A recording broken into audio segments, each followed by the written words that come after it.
Money in the Bank 2024 was a success on all accounts. However, the biggest piece of news to come out of the event was of course the announcing of his retirement by one John Cena. John Cena has declared he will be on one final run that seemingly will conclude at WrestleMania Las Vegas in 2025. A lot of speculation is being made about who Cena will feud with during his final run. Will he get one more world title run and break Flair's record? With so many questions, it is easy to get lost on the fact that John Cena was a one-of-a-kind talent, and there will never be another superstar like him. From debuting in 2002 with that always mentioned ruthless aggression, to evolving into a vulgar rapper who verbally assaulted opponents sometimes better than the physical assault, then evolving to be the ultimate good guy Superman type figure powered by his hustle, loyalty, and respect. And of course, the US military. That is why in today's video we are going to be celebrating the career of John Cena, taking a look at his rise to fame, his elongated time as the face of WWE, and all of his work and influences outside and inside the wrestling world. Be sure to like, comment, and subscribe, and stay up to date on all things Nacho Wrestling. Jonathan Felix Anthony Cena was of course born in West Newbury, Massachusetts, and would get his true wrestling training start out in California at the UPW Ultimate University. This was where he would debut the prototype character, and Cena would eventually make his way to WWE developmental with this character at OVW. There would be some kinks on his character that he would work out and would lay the blueprints for what we would later see in 2002 in his debut. It has been well established how soon after Cena's debut he found himself floundering and on the chopping block, destined to be fired. Thankfully, Stephanie McMahon would hear Cena rapping in the back of the tour bus, and the rest is history for the Doctor of Thugonomics. The Doctor was some of Cena's most electrifying work. While some of it has not aged great for today's world and culture, a lot of it still holds up when stacked up to a similar character that is around right now. During this run, Cena would hold the United States title, giving it his own redesign that definitely was 110% not just a cheap way to sell toys and market it to younger kids. The Doctor's crowning achievement came of course 1 year later after winning the US title at WrestleMania 21 against JBL in a match for the WWE title. Cena would win this match as well, and from then on out would be a constant face in the main event scene. And oh yeah, he would literally become the name associated with WWE for the next 10 to 12 years. For a lot of people at the top of the WWE, it can often be agreed that not many of them had a lot of good feuds to help anchor their time at the top. As it's often said, the chase is always better than the reign itself, and while many of Cena's title reigns were not crazy special in terms of length or match quantity or quality, he has a handful of good feuds from 2, maybe even 3 different eras of the WWE, depending on how you look at those eras situation. I already mentioned his WrestleMania 21 match with JBL, but his feud with JBL is what helped get the rest of those fans that were still not sold on him to be interested. The two would even revisit their feud in 2008-2009, to much lesser success since Cena was already super over at the time and there wasn't really much else ground to cover between the two of them. But the chemistry between the two was still clear and obvious and made the story all the better. It wouldn't be a John Cena video essay if I didn't talk about two people in particular, Edge and CM Punk. I'm lumping these two together because I like what they both represented. The exact antithesis of Cena in every regard. Cena was about respect and honoring the rules above all else, while Edge and Punk made their names being opportunists who enjoyed to bend the rules when they could. For Edge, their feud from 2005 to 2007 was carrying WWE TV around that time, except for the live sex show. That should not have happened, and it sucks that the piece of shit in charge forced Edge and Lita to do that. When it comes to Phil and John, I can't help but get the analogy that Punk used during the Money in the Bank 2024 post-press conference. If John Cena is Superman, then CM Punk is Batman. Everyone likes Superman, or everyone is at least supposed to like Superman, but CM Punk is Batman, and Batman is fucking cool. I agree with this statement so much. However, I think Cena is more like Captain America, especially because later in his career, he was self-aware of the fact that he was in the wrong. And in most comics, Captain America understands that sometimes he is wrong as well. On another note, the away game Cena is the most hated man in professional wrestling.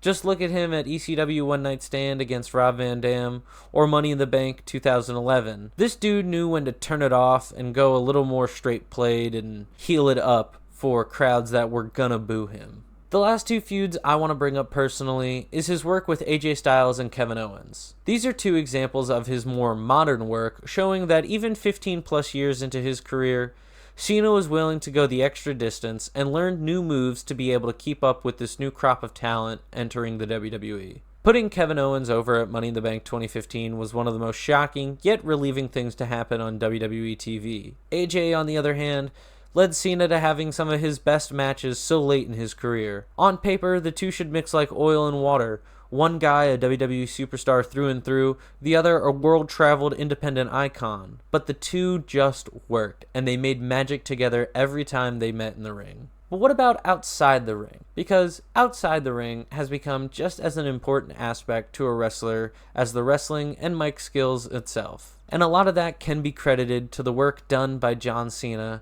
and his immense work with the Make-A-Wish Foundation. Cena himself set a record number of wishes for the foundation.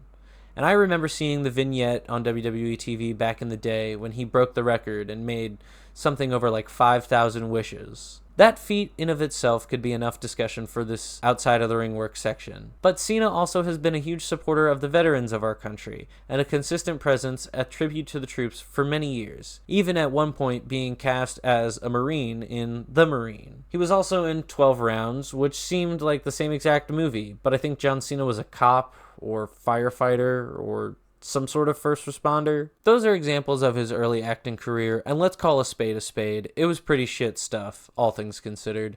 A lot of different reasons for this were out of Cena's hands, of course, though mainly the first few films were spearheaded by WWE Studios.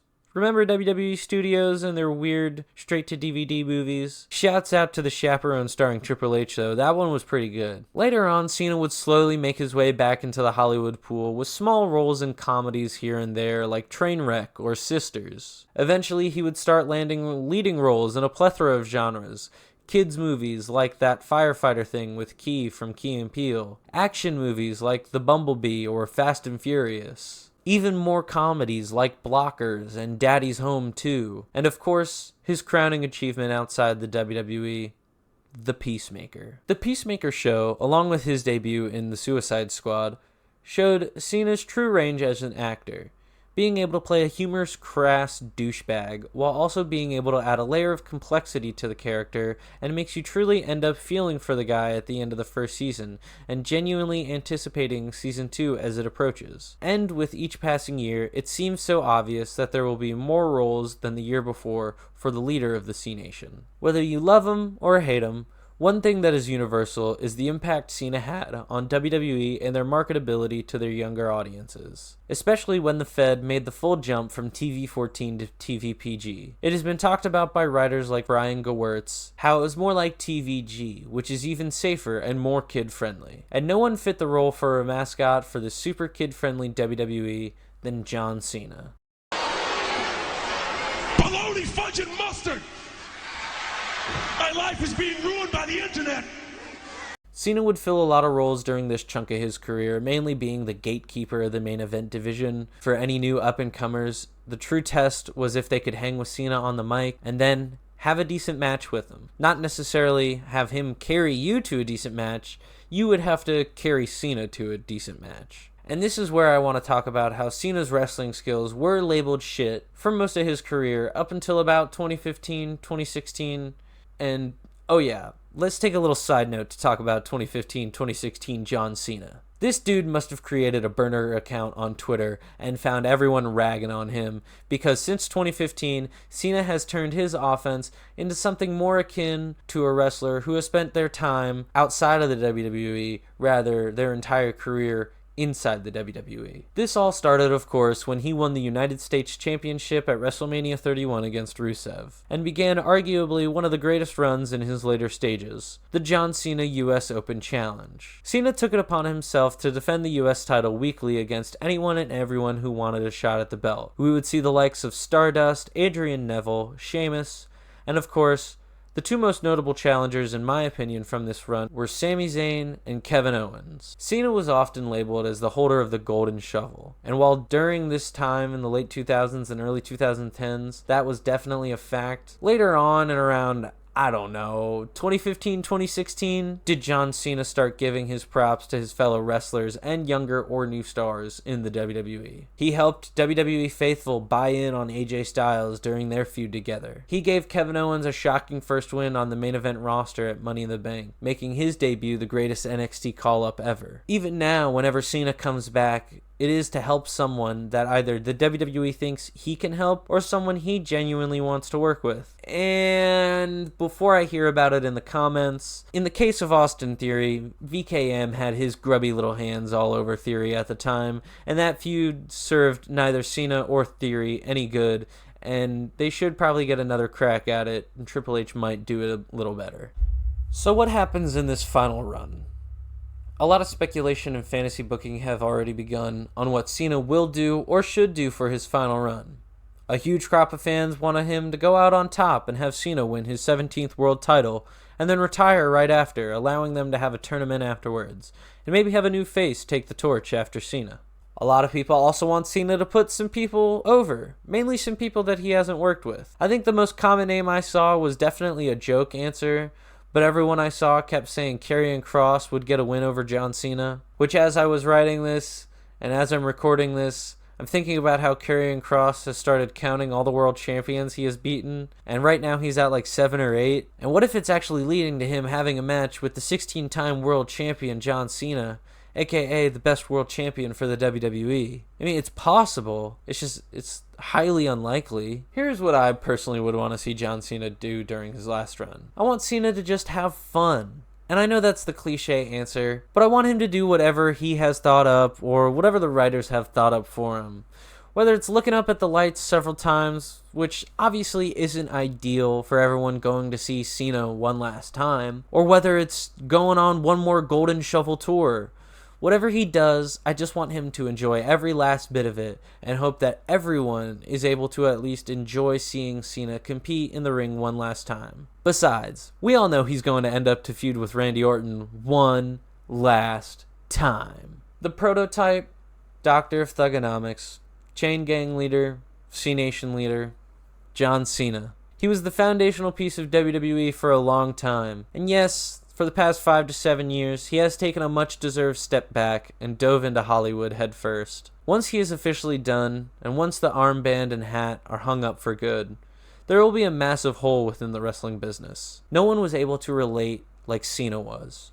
No one was able to make everyone laugh, gasp, and maybe even cry all in one promo the way Cena was able to do it. JBL put out a tweet that encapsulates his sheer importance to the business. To lead the company in the next major era after the Attitude Era, while also having to combat the TVPG rating, was something that not anyone could have done. And it shows Cena's true ability and success in pro wrestling. And fuck yeah, JBL! You may have been a big old bully backstage, but this is so on the nail, JBL might be a metal detector. Now, is there a lot of bias here because of my age and the fact that I've grown up with Cena as a constant pro wrestling figure in my wrestling life? Yeah, sure. But it's hard not to look at everything he has done and say confidently that he is one of the best to ever do it. One thing I can know and say for 200% sure is that there will never, ever be another John Cena. Thank you guys for watching today's video. Let me know what you thought about it down in the comments below. What is your favorite John Cena moment, match, rivalry? Be sure to like, comment, and subscribe, and hit the bell to stay up to date on all things Nitro Wrestling. And I will see you guys next time.